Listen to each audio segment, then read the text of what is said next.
à tous. On continue et on nous dit que donc une des vertus pour acquérir la Torah, c'est la Bible. La Bible, ça veut dire la Torah. C'est-à-dire que simplement étudie la Torah. Va pas chercher ailleurs. Alors on sait que dans la Torah, il y a tout écrit du début jusqu'à la fin du monde qui n'a absolument pas de limite, mais tout est inscrit. Maintenant, ce qui s'est passé, c'est que la Torah, elle a été traduite dans des langues étrangères. C'est pour ça que le dit Tevet, d'ailleurs, on s'attriste énormément sur ça. Et même si tous les Talmidei Chachamim, quand ils ont traduit la Torah, ils l'ont traduit de la même façon, ça veut dire qu'à un moment donné, elle est devenue accessible aux non-juifs.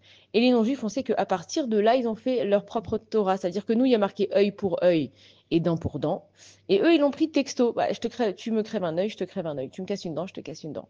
Mais en fait, ce que ça veut dire dans la Torah, c'est qu'il y a beaucoup plus de profondeur que ça. C'est-à-dire qu'une personne qui aurait fait du mal à l'œil de son prochain, il va devoir le dédommager de tout ce que ça peut vouloir un œil dans une vie. C'est-à-dire que la Torah, elle est que faite de bien et d'amour. Et donc, toutes les sciences, il faut savoir que tout ce qui est la psychologie, tout ce qui est les thérapies, les médecines, peu importe ce qui existe comme chorma, comme sagesse dans le monde, ça a été tiré de la Torah. Donc, on te dit déjà, regarde, rien que si tu veux déjà commencer dans ta vie à avoir quelque chose, commence par la Torah.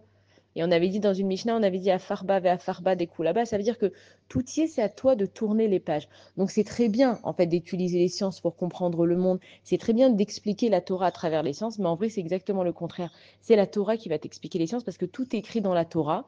Et comme malheureusement plus les générations elles avancent, plus on perd un petit peu de la valeur de la Torah, c'est comme ça s'appelle Yeridat Dorot. C'est les générations en fait qui tombent, on va dire ça, qui tombent, c'est les générations qui passent. Mais il faut savoir qu'on a tout le temps la possibilité de revenir à la source qui est Akadosh Baruch Hu. Et que n'importe quel problème que tu as, déjà il y a marqué texto, la Bible commence déjà par étudier la Torah. Et ensuite on nous dit la maîtrise parfaite des 6 ensembles de la Mishnah. Ça veut dire qu'une personne, elle ne peut pas juste lire la Torah et l'enseigner, il faut aller dans les profondeurs de la Torah. Parce que seulement une personne qui va dans les profondeurs de la Torah, elle peut se permettre de dire si ça c'est permis et ça c'est pas permis. Comme on l'a expliqué plusieurs fois, c'est que la Torah, elle te donne les choses. Et qu'à l'époque, on nous disait, par exemple, les Avot, Abraham, Yitzhak et Yaakov, ils n'avaient pas reçu la Torah. Pourtant, ils faisaient la Torah, on dit de Yaakov Avinu, on lui dit, Imlavan Garti, Tariag, Mitzvot, donc les 613 mitzvot, je les ai gardés, Shamarti. Comment ils savaient? Parce que la Torah, pour une personne qui est sage, ça découle de source. La Torah, pour une personne qui est saine d'esprit, tout est logique. Maintenant, nous, encore une fois, comme on perd un petit peu et que le temps il avance et que Bezrat Hashem, on arrive à ma chère, c'est comme ça que ça doit être.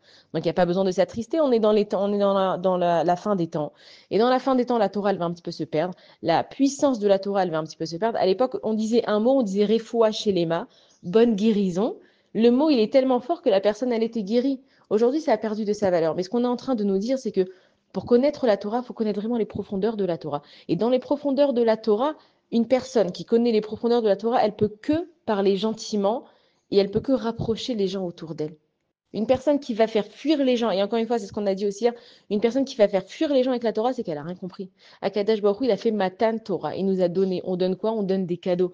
Donc, une personne qui veut enseigner la Torah, maintenant, ça ne veut pas dire qu'il faut tout connaître pour enseigner la Torah. Ça veut simplement dire que la Torah, c'est une Torah de joie, une Torah d'amour, une Torah de paix, une Torah de solution, une Torah pour te protéger de tout ce qui va t'arriver dans le monde. Et que si une personne, elle enseigne la Torah et elle n'est pas dans cette ligne de conduite-là, c'est qu'il y a un problème et qu'elle ne pourra pas acquérir la Torah comme il faut. Bonne journée à tous.